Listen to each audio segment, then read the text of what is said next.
let's jump in and go into the composer. I'll show you how levels are created. So this is still kind of a work in progress UI here, but basically you jump into a blank level and you can switch between edit and play with the touch of a button. So it's really easy to test your creations as you're making stuff. So here we have some samples and notes. These are the collectibles. And here we have some surfaces. These ones here are sticky surfaces. These are hazard surfaces. These are non-sticky. A couple of different backgrounds, which changes the background and the foreground art.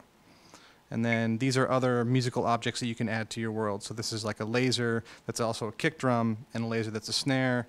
This is like a sample pad that lets you bounce around. These are those piano plans that you saw on the level we played with. So the first thing I'll do is just kind of show how you add collectibles. So you tap anywhere on the screen to preview the sample. And depending on where you place it, the pitch changes. It's kind of based on a scale. So you can see as I kind of move up the scale here. And when you want to place something down, you just hold, press and hold. So I'll create a little bass line here. So it's really easy to kind of get a little groove going. Let's see. And it also supports multi-touch, so if you want to add multiple samples at once, you can do that. And if you want to get rid of something, you just select it and delete.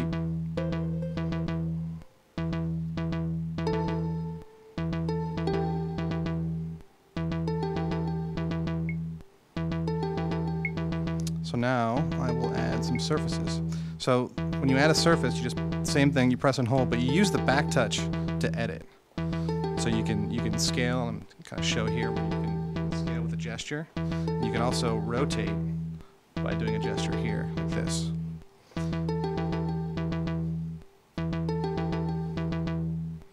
And you can create a lot of just unique surfaces by just kind of mixing and matching these things.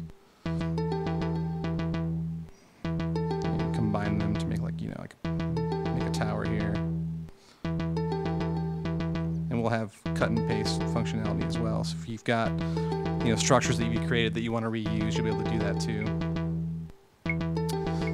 So here's a laser. There's also a snare.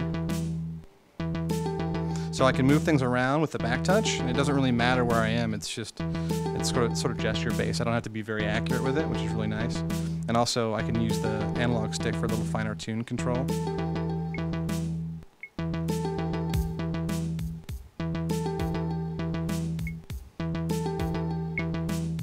And then if I want to place a background, just press and hold, and it changes the whole look of it. So let's add a couple more things here. These little jump pads. Add a couple of those guys. And these are enemies that I can place them on a surface and they automatically snap. So I can move him to the ground and he'd roll on the ground.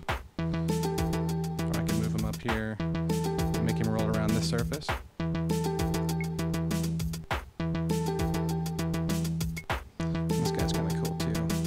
So this is a moving platform that when it touches a surface, it plays a sample.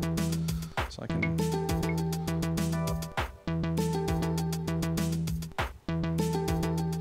put another surface here. And then I can just jump in and try it.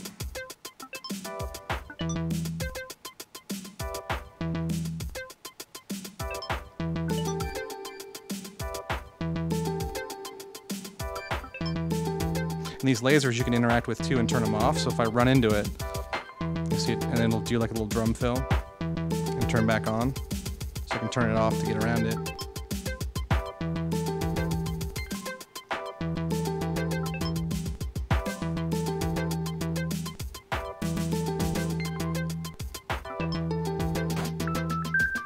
So we just made a really simple little level. And one of the key things for the designers is to make it really accessible and really easy to make music. So you don't have to be a musician to make something that sounds kind of cool, because you can just play stuff down. If you don't like how it sounds, you just move it around until it sounds like something that you want. We found that people build levels in different ways too. Like you could just focus on making really cool spaces, you know, and make more of a game level and then add your music on top to it. It's really up to you what you want to do and how you want to build levels. So we've got a lot of new stuff we're going to be talking about in the coming months leading into launch. We'll be out around in the launch window. We haven't really announced our street date yet, but we're really looking forward to everybody getting their hands on it and checking it out. And we'll see you soon.